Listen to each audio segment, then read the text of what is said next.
I recently read Charles Bukowski's The Post Office, which is a pretty good, at least so I'm told, representation of the author's nihilism. Now, that's a pretty good description of the sort of world that Bukowski's characters inhabit.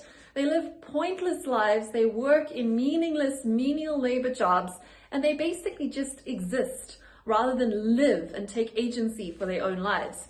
Now, I didn't particularly enjoy this book, but it did remind me of a concept that a fellow futurist who lives in Canada by the name of Nicholas Bagmington has been looking at, and that is the concept of no-topia.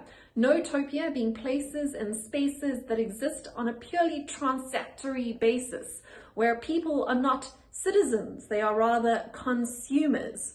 Where instead of having things like constitutions, we have things like terms and conditions. In other words, environments, both physical and virtual, where every single interaction is transactory.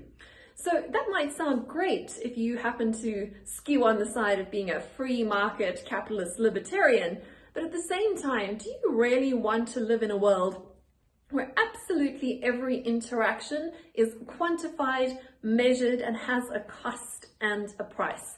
I would argue probably not. There are probably some things that should not have a price, and some spaces where we should lean into meaning rather than lean into purely monetary relationships.